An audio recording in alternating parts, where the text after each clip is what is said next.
May nangyayari ngayon sa Senado mga sangkay na gulo.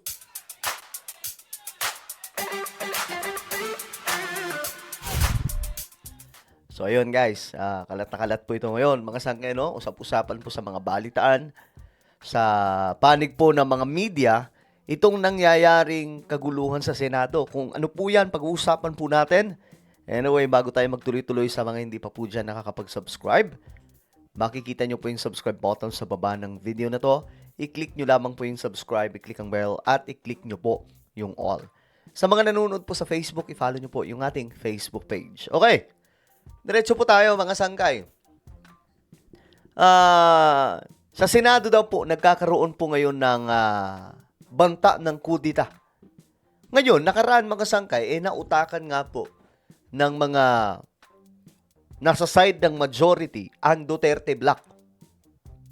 Muntik nilang ilagay itong si Loren Legarda, kaso nga lang, nag-iba ang plano ng majority na utakan sila. Pero ano nga ba talaga ang ugat mga sangkay ng gulong ito? Bakit nangyayari ito dyan? Dahil ba yan sa impeachment complaint laban kay VP Sara? O dahil sa mga senador na posibleng makulong?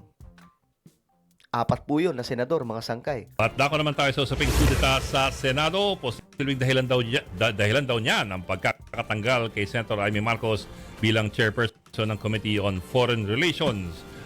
Ayon kay Senate President Tito Soto, timing daw kasi ang ouster ng presidential sister sa gitna ng mainit na debate sa plenaryo kaugnay ng kritisismo ng Chinese Embassy sa government officials ng Pilipinas. Pero ang senador, tinangging inalok niyang maging Senate President si Loren Legarda para lamang mapigilan ang pagpapatalsik sa kanya. Git ni Soto, hindi naman daw nakabuo ng 13 pirma ang minority block. Ang banat naman ni Senator Amy, walang kinalaman ng naturang komite sa kung anuman daw ang naiisip ni Soto na nangyayari ngayon sa Senado. Tungkol pa rin sa Senado mga kapatid, malaking factor daw sa mga nangyayari sa Senado ang impeachment laban kay Vice President Sara Duterte. So ayan mga sangkay. Yan yung nakikita kong isa sa reason talaga. I know yung kay Amy, big deal din po yun mga sangkay para po sa Duterte Block. Pero itong kay Sara, no, isa po ito sa malaking factor mga sangkay kung bakit ngayon talagang gusto ng mga Duterte Block na malagas mga sangkay ang majority. Kaya nga lang, kulang na kulang sila eh. Wala si Bato. Dahil ayaw lumabas, dahil anumang oras na lalabas siya, pwede siyang maaresto. At dalhin sa ICC. Takot na takot kasi si Bato sa ICC. Ngayon, mayroon pang problema. Si Cheese, si Jinggoy, at si Joel Villanueva nanganganib na makulong. Anumang oras mula ngayon. Tapos, dagdag pa po natin si Senator Bongo na posible rin pong maglabas ng arrest warrant ang ICC laban sa kanya. So talagang delikado ngayon ang sitwasyon ng Duterte Block. Ayon kay Professor Julio Tihangki sa panayam sa ating programa, kikilos daw talaga ang Duterte senators para protektahan ang bise oras na dumating sa Senado ang reklamo.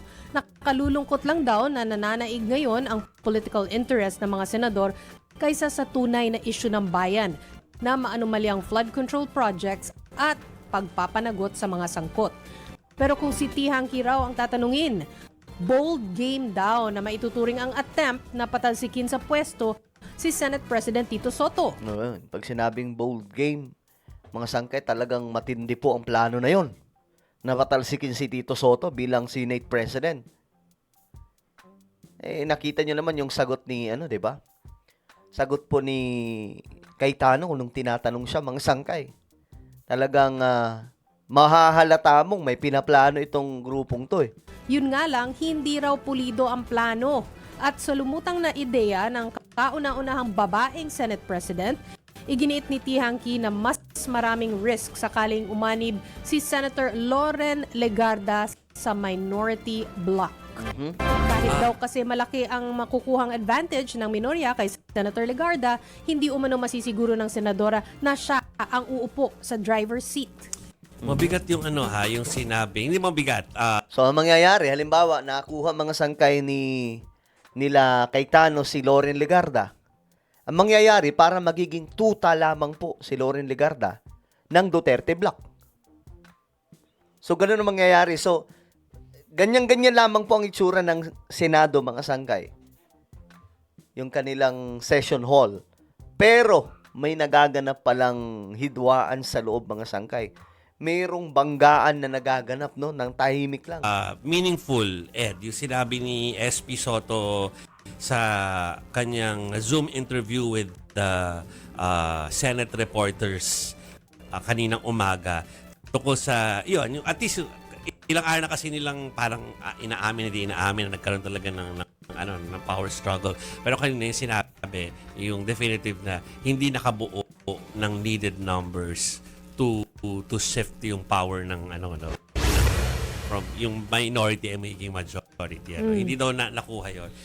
Pero sinasabi ng mga reporters na medyo kinausap natin kanina doon, yung mga nagko-cover, napakatunog ng usapin na hindi sila comfortable daw yung ilang mga senador, at least 3 doon sa mga senators na aanib sana sa minorya, ang naging deal breaker para daw sa kanila. Of course, hindi official kasi walang nag-on cam para aminin to. Pero sa mga pag-usap ng mga reporters doon, 3 yung Ed, na hindi pumirma kasi nung tinanong nila kung sino yung magli-lead ng Blue Ribbon Committee, nung sinabi na itong senador na ito, parang deal breaker yun sa kanila. Oh. Sinetch So, yun. itech. Yun. Parang mahirap. Sino yun? So, yun, mga kapatid. Ibig sabihin, meron sanang lilipat, no, na nasa majority. Kaya nga lang, mga sangkay, medyo hindi nila nagustuhan yung kumbaga deal. Alam nyo yung si Pia Cayetano nga, mga sangkay, nandito din po sa majority yan eh. Pero duda ako dyan eh, na posibleng lumipat. Tapos, ang mga bilyar, katak-katak ang mga sangkay na nasa majority. 'Di ba? Itong si Cayetano, nasa majority din po siya. Pero, kumbaga, Cayetano, yung dalawang, ito siguro kasi may sinasabi po sila mga sangkay na 3 na nasa majority na gusto sana nilang kunin. Kaya nga lang hindi nila nakuha. Kasi, hindi nagustuhan yung, kumbaga, deal. Tingin ko si Cayetano, kasi ayaw nilang aminin eh. Walang may umamin eh. Pia Cayetano at itong 2 bilyar, magkapatid. Pwede ha, tingin ko lang mga sangga. Ito ay lang naman, duda lang naman. Kaya nga lang, hindi nila nagustuhan yung kumbaga deal. Medyo, yan. Lalo na fresh pa yung pagtatalo naman tungkol dun sa West Philippine Sea. Oo. May magbabalik alam mo, sana. yung chismis niya, ng ating political insider na si Ronald Llamas. Yes. Well, dinagdagan niya kanina eh.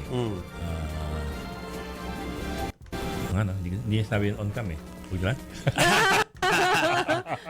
Pareho tayo eh. Hindi din sinabi on cam kasi yung mga aligasyon kaya hindi ko masabi. Pero, So, malinaw mga sangkay na may nangyayari talaga ng gulo sa loob ng Senado.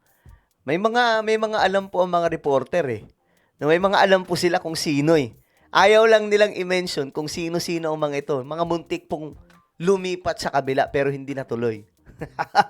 So, kumbaga, sa majority, meron pong traidor, mga sangkay. So, ngayon, ang kaabang-abang dito, yung pagdating ng impeachment complaint ni VP Sara papunta sa Senado. Yan po talaga yung kaabang-abang dyan. So, malamang, nagre-ready na din po yan sila ngayon mga sangkay ng kanilang susuotin just in case mag-umpisa na po yung impeachment trial. No? At delikado dito si VP Sara dahil ang Senate President ay si Tito Soto. Well, ano po ang inyong opinion? Comment down below. Meron po tayong YouTube channel, Sangkay Revelation. Hanapin nyo po ito ngayon sa YouTube. Kapag nakita nyo na, i-click nyo po yung subscribe, i-click ang bell, at i-click nyo po yung all. Ako na po yung magpapaalam. Mag-iingat pong lahat. God bless everyone.